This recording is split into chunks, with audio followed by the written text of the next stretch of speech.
કે થોડાક દિવસોની અંદર જ એ લોકોના માટે આદરપાત્ર બની ગયો કે આ યુવાન છે એ જાતે પોતે સ્વૈચ્છિક રીતના સેવા આપે છે અને જાતે કામ કરે છે. ભગવાન કૃષ્ણએ ભગવદ્ ગીતાની અંદર એવું કીધેલું છે કે જ્ઞાની માણસ એ છે કે જે દરેક વ્યક્તિમાં ઈશ્વરને જુએ છે અને દરેક વ્યક્તિને સમાન દૃષ્ટિથી જુએ છે. આ વાત હું એટલા માટે કરી રહ્યો છું કે સુરતની અંદર બિહારથી આવેલો એક છોકરો એવું કામ કરી રહ્યો છે કે એ સાંભળીને તમને સલામ કરવાનું મન થશે કે આવા લોકો પણ આજે દુનિયામાં છે કે જ્યારે ડિક્શનરીની અંદર સહાનુભૂતિ અને દયા જેવા શબ્દો માત્ર અંદર કોતરાઈ ગયેલા છે. સહાનુભૂતિ અને દયા જેવા શબ્દો લોકો ભૂલી ગયા છે. ત્યારે આ યુવાન એવું કામ કરી રહ્યો છે કે લોકોને આમ એમ લાગે કે કંઈ માનવતાભર્યું કામ કરી રહ્યો છે.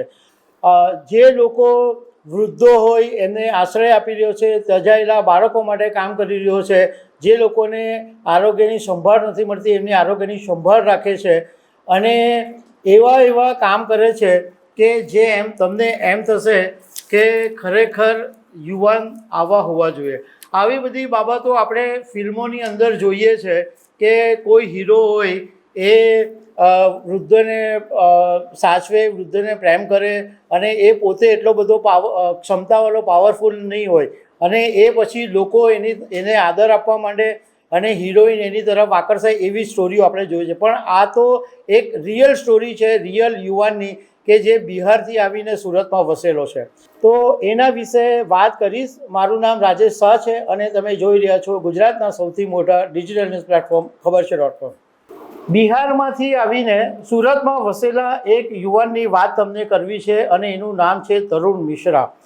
આ યુવાનની જે સોશિયલ મીડિયા પ્લેટફોર્મ છે ફેસબુક, એની ઉપર એક સ્લોગન લખેલું છે કે આપકા થોડા સા સમય કિસી કી પૂરેપૂરી જિંદગી બદલ सकता है.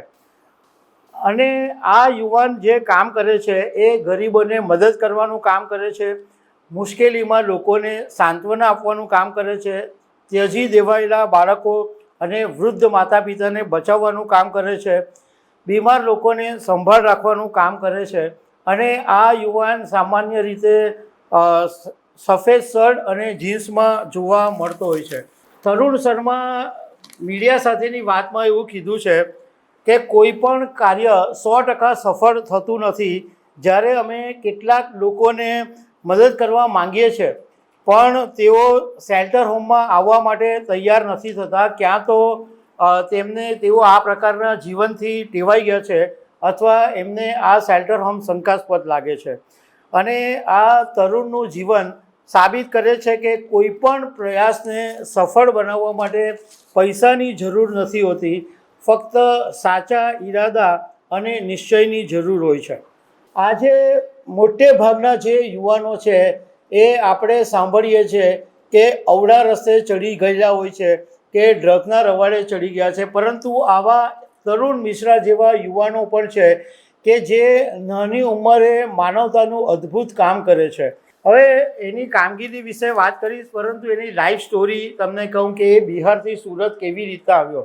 તરુણ શર્મા છે એ દિલ્હીની મ્યુનિસિપલ શાળાની અંદર ભણ્યો અને એના માતા પિતા ફાર્માસિસ્ટ હતા અને જ્યારે તરુણ 6થા ધોરણમાં ભણતો હતો ત્યારે એના પિતાએ નોકરી ગુમાવી દીધેલી અને પરિવારનું ગુજરાન ચલાવવા માટે એણે ત્યાં આગળ સરોજિની નગરમાં એક મંદિર આવેલું છે, ત્યાં મંદિર પાસે એક નાનકડી ધાર્મિક પુસ્તકો વેચવાની દુકાન શરૂ કરી અને એ દુકાન થોડી ચાલી અને એ પછી એ દુકાન છે એ એના પિતાએ સંભાળી લીધી અને તરુણ જે છે એ પછી બાકીનું આગળ ભણવા માટે બિહારમાં એના નાના નાની રહેતા હતા અને એ ત્યાં બિહારમાં રહેવા ચાલ્યો ગયો અને એ ભણવામાં બહુ જ હોશિયાર હતો અને બોર્ડ 10માં અને 12માં બંને બોર્ડમાં એ ફર્સ્ટ ક્લાસ સાથે પાસ થયો હતો.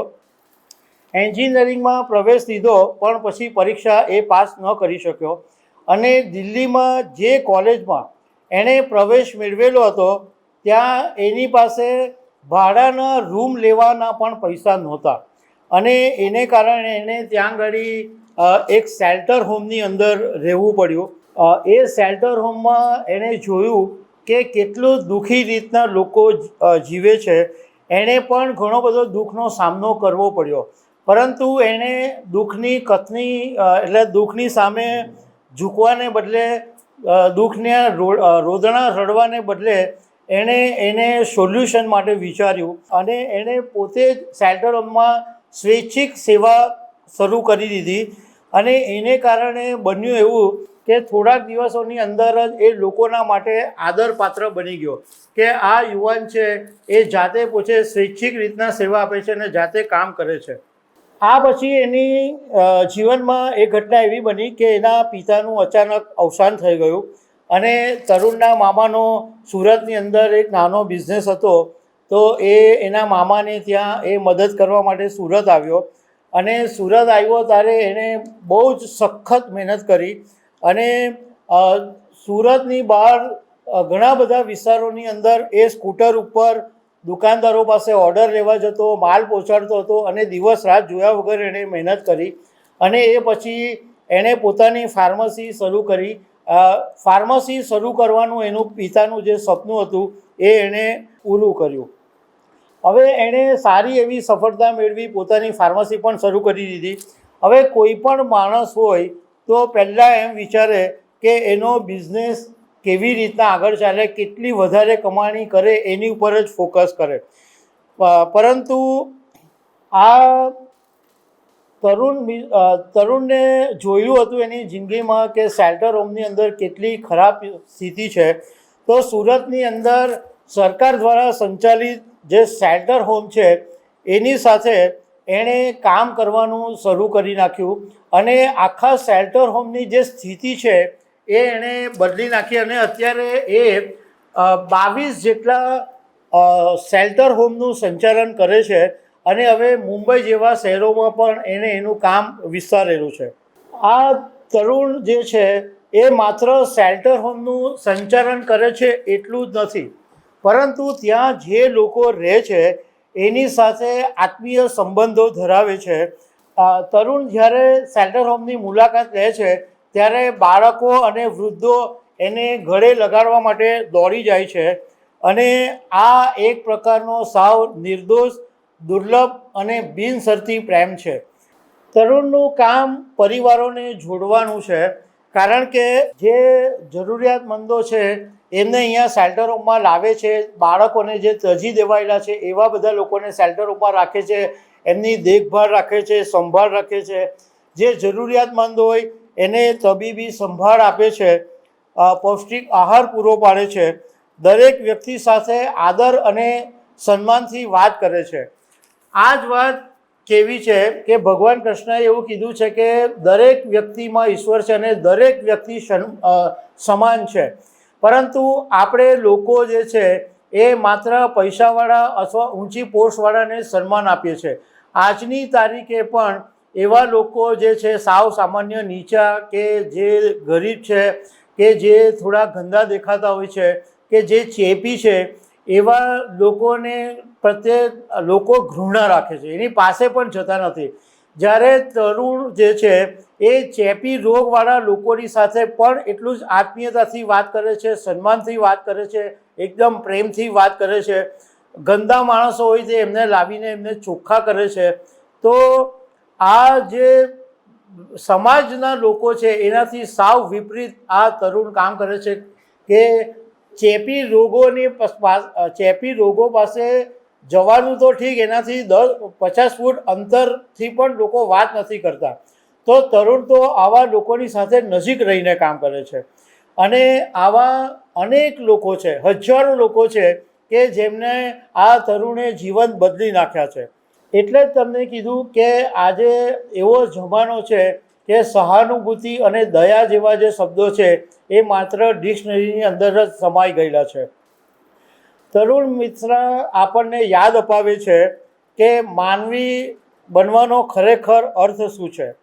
તરુણે એવું કીધું કે મારો જે બિઝનેસ છે એ મારો ભાઈ સંભાળે છે મારા પરિવારના લોકો ઘણીવાર મને એવું કહે છે કે તું તારા કામ ઉપર ધ્યાન કેન્દ્રિત કર, પરંતુ મને એવું લાગે છે કે મારું જીવન પહેલાં કરતાં ઘણું બધું સારું છે, તો તમને જીવનમાં મેક્સિમમ જોઈએ શું?